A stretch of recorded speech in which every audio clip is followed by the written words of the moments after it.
because I'm from two different cultures as well and in this world where like everything is moving so fast โตมาแล้วรู้สึกว่า the world is so fast changing and it's nice to know where you belong where you come from your tradition your heritage กลิ่นความเจริญในพิโซดนี้เราจะไปรีแคปถึงช่วงเวลาที่เราเนี่ยได้ไปศึกษาการทำงานของยาย่าอุรัสยาสเปอร์บันไปดูกันว่าการที่เราจะมีคนคุณภาพ1คนเนี่ยเรามีบทเรียนอะไรบ้างที่อยากจะส่งต่อให้กับทุกคนครับ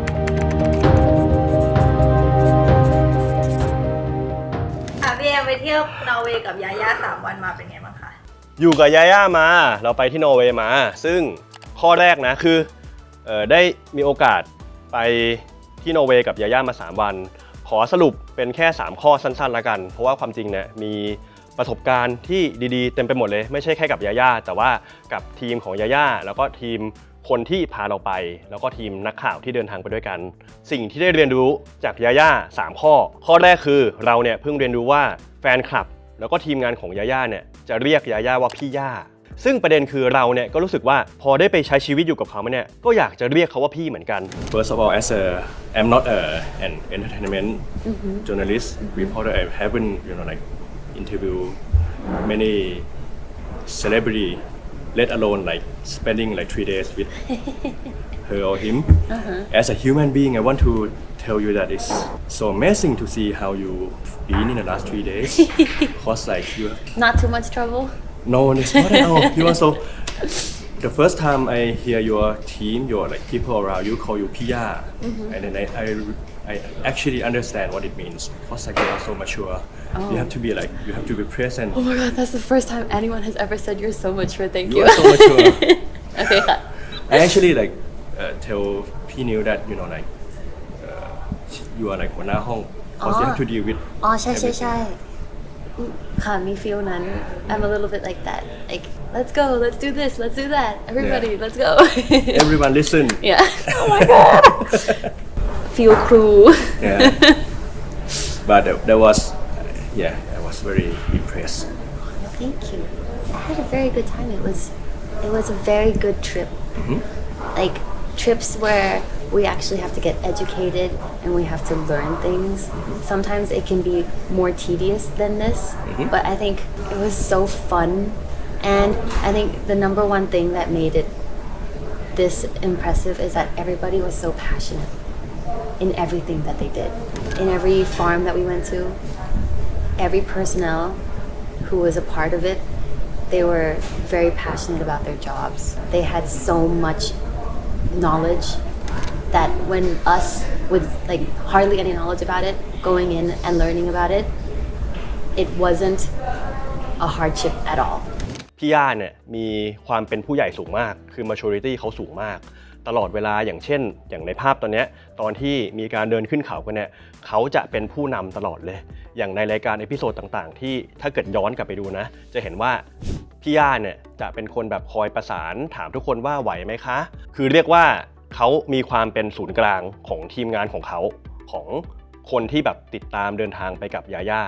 เป็นคนที่มีวุฒิภาวะมีความเป็นผู้ใหญ่สูงกว่าอายุสูงมากแล้วก็เรียกว่าชื่นชมในเรื่องของ maturity ตรงนี้ไม่ใช่แค่กับคนไทยเท่านั้นเวลาเดินทางไปต่างประเทศเนี่ยมันก็จะต้องมีช็อตอย่างเช่นว่ามีวิทยากรมาสอนเรื่องเกี่ยวกับการขึ้นเรือเรื่องเกี่ยวกับการประมงต่างๆใช่ไหมเสียงที่ได้ยินทุกครั้งที่มีวิทยากรมาสอนเรื่องต่างๆเนี่ยก็จะเป็นเสียงของยาย่าในการเรียกทุกคนให้มารวมพลซึ่งมันก็เจ๋งดีเหมือนกันเพราะว่าในทริปนี้ความจริงมีคนที่อายุเยอะกว่ายาย่าหลายคนแต่ว่าเป็นยาย่าที่กลายเป็นคนที่เรียกทุกคนให้มาฟังเขามีความเป็นหัวหน้าห้องคืออย่างที่บอกว่าเราพอจบทริปนี้เราไม่แปลกใจเลยว่าทำไมแฟนคลับแล้วก็คนรอบตัวยาย่าจะเรียกยาย่าว่าพี่ย่าแล้วข้อที่2ล่ะคะข้อที่2ที่ได้เรียนรู้แล้วก็ได้ศึกษาจากดาราคุณภาพอย่างยาย่าอุรัสยาคือเรื่องของการที่เขามี value ของคนตะวันตกคือยาย่าเนี่ยเป็นลูกครึ่งไทยกับนอร์เวย์เขาเนี่ยอย่างในบทสัมภาษณ์ก็บอกไว้ว่าคือ the best of both worlds นะก็คือว่าเป็นคนที่ได้คุณสมบัติข้อดีจากทั้งโลกตะวันตกแล้วก็โลกตะวันออกI talk to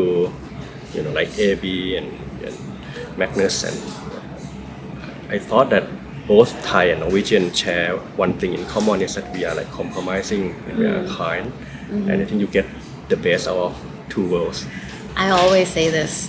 I always say that I have the best of both worlds. ของจริง like I think traditionally we have something in common, like both Thai and Norwegians, is that we appreciate family very much. And when we gather, it is such a beautiful thing. It is a beautiful moment, and yeah, people look forward to coming back home, sharing food on the table. I think that's something that both cultures have in common. Yes. And we do that a lot. Like ที่บ้านคือ we do this a lot. It was for people who didn't get to come. I mean, it was a big lunch. There was like 20 people, Yeah. and the host said that sometimes she hosted like 100 people, and you do that in your family too, right? But we don't host 100 people, no. But we do gather. Like we do this. Like you come in, you have your menu. Everything is homemade, but it's as if you were in like a proper restaurant. And the way she prepare the menu, the settings and everything, Yeah. totally made us feel like home. Yeah.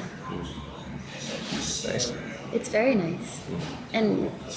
we grew up like that as kids as well. Like everybody would like write the menu down even though we're not in a restaurant. And I still do it when I have friends over แบบถ้าอยู่กรุงเทพอะค่ะแล้วแบบชวนเพื่อนมากินที่บ้าน I do exactly that. I have when they walk into the door, there's a small table for them to grab tea or anything they want to drink, and then on the table there is a menu ก็คืออารมณ์แบบนี้เลยค่ะ I still do it myself. So you made your friend a bit Norwegian sometimes. Yeah. Nordic style. Yeah. โลกตะวันออกสิ่งที่เขาได้คืออะไรก็คือย้อนไปที่ข้อแรกที่เราบอกว่าเขาเนี่ยก็จะเป็นคนอ่อนน้อมถ่อมตนเป็นคนแบบดูแลทุกคนดูแลคนรอบข้างอันนี้มันเป็นเหมือนนิสัยที่ดีอ่ะของคนไทยที่แบบเป็นคนน่ารักแบบไปมาลาไหว้ยกมือสวัสดีทุกคนยาย่าก็ยังมีความเป็นไทยในด้านที่ดีอยู่ The best of both worlds ในมุมที่2คือความเป็นตะวันตกคืออะไรก็คือการที่ว่าเขาเป็นคนที่มีความคิดเป็นของตัวเองคำนี้เป็นคำที่คลีเช่เป็นคำที่ใช้กันเยอะว่าไอ้คำว่าความคิดเป็นของตัวเองเนี่ยมันคือยังไง I like when you mention about the traditional costume. What does it call? Bunad. Bunad. Bunad. Yeah, and on the table we have like a discussion, and you were quite passionate. Like the reason there are more than like fashion is something that important to you. Yeah, I think maybe because I'm from two different cultures as well, and in this world where like everything is moving so fast, I feel like it's nice to step back and root yourself and find your heritage. I feel like as the whole world is rooting for something like this. Like we're trying to find heritage, something to ground us, and I think that's why I like wearing the bunad or even any Thai traditional silks. That's why I like to wear it a lot. Finding your heritage is something I think it's very important. Yeah. Keeping tradition alive is very important, especially for me. As a person, I enjoy that. I like when you mention that as world goes on, you kind of lose a lot of your roots. Yeah. Yeah, and when you were younger, you felt like you were being forced to Yeah. wear it, Yeah. but now you want to wear it. Yeah.มันหลายขั้นตอนมากเลยค่ะ มันไม่ได้แค่แบบหยิบขึ้นมาใส่ได้ อารมณ์เหมือนใส่ชุดไทยอะค่ะ เหมือนกันเลยแบบชั้นนี้ชั้นนู้นชั้นนั้น silverผูกแล้วก็ต้องผูกให้ถูกต้องอะไรอย่างเงี้ยค่ะ มันหลายขั้นตอนมากรู้สึกตอนเด็กแบบ to wear it again ใส่บ่อยด้วยค่ะ งานแต่ง dinner ที่ formal ไป church กับคุณพ่ออะไรอย่างเงี้ยก็คือต้องใส่ก็ตอนเด็กๆไม่ชอบขี้เกียจแต่โตมาแล้วรู้สึกว่า the world is so fast changing and it's nice to know where you belong, where you come from, your tradition, your heritage.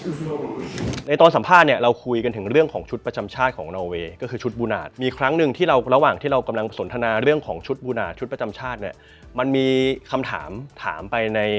วงสนทนาตอนนั้นเราไปกันหลายคนใช่ไหมเป็น10 คนเลยคือมันมีคำถามไปว่าเอ๊ะทำไมหลังๆเนี้ยชุดประจำชาติของนอร์เวย์เนี่ยถึงเป็นที่นิยมในประเทศนอร์เวย์ปรากฏว่ามันก็มีคนนอร์เวย์เนี่ยตอบมาว่าคือเด็กเนี่ยอยากทำอะไรสวนกระแส คือเพราะว่าชุดบูนาดเนี่ยมันไม่มีคนใส่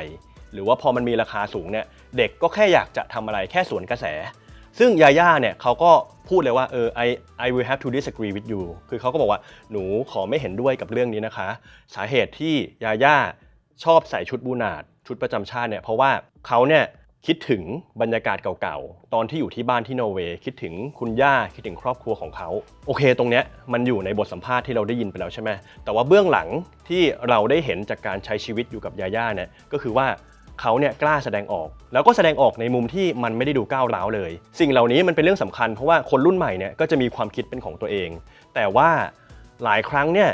ไม่กล้าแสดงออกทั้งที่ความจริงสิ่งที่พูดออกมาเนี่ยมันไม่ได้ทำให้แบบผู้ใหญ่รู้สึกว่าก้าวร้าวทั้งสิ้นและสุดท้ายบทสนทนาวันนั้นก็จบลงด้วยดีคือมันไม่ได้แปลว่าคนเนี่ยพูดถึงความเห็นของแต่ละคนแล้วจะต้องแบบทะเลาะกันมันก็แค่ฉันคิดอย่างนี้แต่ฉันผ่านมุมนี้มานะซึ่งสิ่งเหล่านี้พอได้ฟังก็รู้สึกว่าน่าชื่นชมตรงที่ยาย่ามีคุณสมบัติที่ดีของทั้งโลกตะวันออกแล้วก็โลกตะวันตกในเรื่องของความกล้าแสดงออกข้อ3สิ่งที่ได้เรียนรู้จากการได้มีโอกาสเห็นยาย่าทำงานข้อที่3ก็คือความเป็นมืออาชีพคือต้องเล่าก่อนว่าหลายๆครั้งเนี่ยเรา amaze มากกับทั้งยาย่าแล้วก็ทีมงานทั้งหมดคืนแรกเนี่ยเราไปถึงที่นอร์เวย์เนี่ยเรามีกำหนดในการนั่งทานอาหารกันแล้วก็ที่นอร์เวย์เนี่ยแบบประเทศแบบยุโรปหลายๆประเทศเขาจะทานอาหารกันยาวนั่งทานกันตั้งแต่แบบ2 ทุ่ม3 ทุ่ม4 ทุ่ม5 ทุ่มเที่ยงคืนอะไรเงี้ยเรานั่งกินข้าวดินเนอร์กันเนี่ยเป็นวงใหญ่เนี่ยจนเราเพิ่งมาคิดได้ตอนประมาณ 4-5 ทุ่มว่าเฮ้ยเราเดินทางมาที่นอร์เวย์แต่ว่าก่อนหน้านั้นเราได้ปรับเวลาแล้วเพราะว่าเราไปที่ยุโรปครั้งนี้เราไปมาประมาณ20 วันไงเราได้ปรับเวลาเป็นออสโลแล้วเป็นนอร์เวย์แล้วแต่ว่าทีมยาย่าเขาเพิ่งมาได้แค่วัน2 วันเองเราก็เพิ่งคิดได้ว่าเฮ้ยตอนนี้บอดี้คล็อกของยาย่ามันตี 5 ตี 4 ตี 5แล้วนี่หว่าซึ่งหันไปดูปรากฏว่ายาย่าไม่ได้แสดงความเหนื่อยล้าเลยแบบว่ายังทำงานเต็มที่อยู่ยังแบบทานข้าวกับทุกคนยังรับหน้าแขกทุกคนอยู่อย่างเต็มที่และหลังจากนั้นจบจากวันแรกวันที่2วันที่3ก็เห็นความเป็นมืออาชีพจริงๆเข้าใจแล้วว่าอาชีพการเป็นนักแสดงการเป็นดาราเนี่ยมันไม่ใช่งานง่ายและทั้งหมดทั้งมวลนี้ยาย่าเนี่ยก็ยังคงคุณสมบัติที่ดีของความเป็นไทยเอาไว้อยู่อย่างที่ยาย่าบอกไว้ในบทสัมภาษณ์เลยคือ the best of both worlds ก็คือว่าเรื่องของความกล้าแสดงออกพูดไปแล้วใช่ไหมอันนี้คือคุณสมบัติของโรงเรียนตะวันตกที่สั่งสอนกันมาความเป็นไทยอ่อนน้อมถ่อมตนเข้ามาทักทายกับผู้คนทำให้ทุกคนเนี่ยกล้าที่จะคุยด้วยซึ่งคุณสมบัติเหล่านี้มันทำให้เราได้มาคิดว่าพอได้ไปทริปเนี้ยมันทำให้รู้ว่า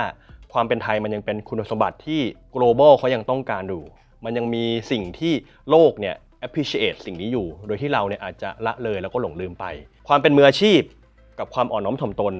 กลายเป็น2 อย่างที่อยู่ร่วมกันแล้วก็เป็นสิ่งที่เราได้รู้ข้อที่3จากยาย่าเมื่อกี้ก็คือ3 ข้อนะที่เราได้เรียนรู้จากการได้เจอกับยาย่าอุรัสยา ซัปเปอร์บันทีนี้เนี่ยขอแชร์ปิดท้ายนิดนึงรายการกลิ่นความเจริญเนี่ยอย่างที่บอกว่าเราจะเดินทางไปทั่วโลกเพื่อไปศึกษานโยบายรัฐบาลศึกษาชีวิตความเป็นอยู่ศึกษาในเชิงโครงสร้างหลายคนก็อาจจะรู้สึกว่าทำไมวันนี้เนี่ยสัมภาษณ์ยาย่าเสร็จแล้วก็ยังต้องมาพูดถึงแต่ว่าความจริงแล้วเนี่ยสิ่งหนึ่งที่อยากจะแชร์ให้ฟังคือว่าจากการไปทริปนี้ทำให้เราได้มาทบทวนแล้วก็ได้มาคิดว่าท้ายสุดการที่เราจะมีคนคุณภาพ1 คนเป็นดาราคุณภาพเป็นลูกสาวเป็นหลานสาวที่มีคุณภาพเป็นคนที่เพื่อนร่วมงานรักมันไม่ได้เกิดขึ้นจากแค่โรงเรียนอย่างเดียวจากแค่การดูแลของพ่อแม่อย่างเดียวแต่ว่าเรื่องของโครงสร้างทางสังคมก็สำคัญเหมือนกันนอร์เวย์เป็นประเทศที่มีรัฐสวัสดิการที่ดีมากให้การศึกษาขั้นพื้นฐานได้ดีไม่ต้องเครียดพ่อแม่เนี่ยไม่ต้องกดดันว่าลูกฉันจะได้ไปเรียนโรงเรียนดีๆหรือเปล่ายังไงก็ได้เรียนโรงเรียนที่ดีแน่นอนยาย่าแม้ว่าจะไม่ได้เรียนที่นอร์เวย์แต่ว่าการที่มีคุณพ่อที่เป็นคนนอร์เวย์คอยปลูกฝังและมีวัฒนธรรมในบ้านที่ดีเนี่ยเราก็เชื่อว่ามันส่งผลทำให้ยาย่านั้นเป็นคนกล้าแสดงออกเป็นคนที่มีคุณสมบัติที่ดี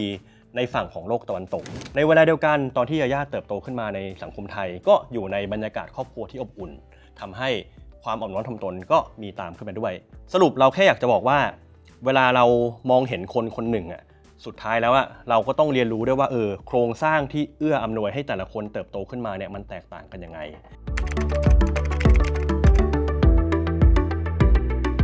ส่วนนี้อาจจะพูดบอกเอาไว้นิดนึงก็ได้ว่าขอเอาว่าอาจจะไม่ได้เกี่ยวข้องกับยาย่าโดยตรงแต่ว่าเป็นประสบการณ์ที่เราเนี่ยได้ไปเห็นไปศึกษาเกี่ยวกับประเทศนอร์เวย์รอบนี้คือท้ายสุดแล้วเนี่ยการมีรัฐสวัสดิการที่ดี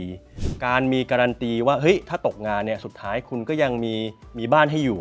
ทำให้คนเนี่ยมันไม่เครียดมีช่วงเวลาที่แสวงหาไปหางานใหม่ๆทำมีกิจกรรมมีฮ็อบบี้ทำมันทำให้คนเนี่ยกล้าที่จะลองทำอะไรใหม่ๆที่สำคัญพ่อแม่ไม่ได้มาคาดหวังว่าลูกจะต้องมาเลี้ยงดูนะเพราะว่าท้ายสุดตัวของพ่อแม่เนี่ยก็จะมีโรงพยาบาลที่ดีพอเจ็บป่วยปุ๊บสามารถไปหาหมอไปหาพยาบาลให้มารักษาได้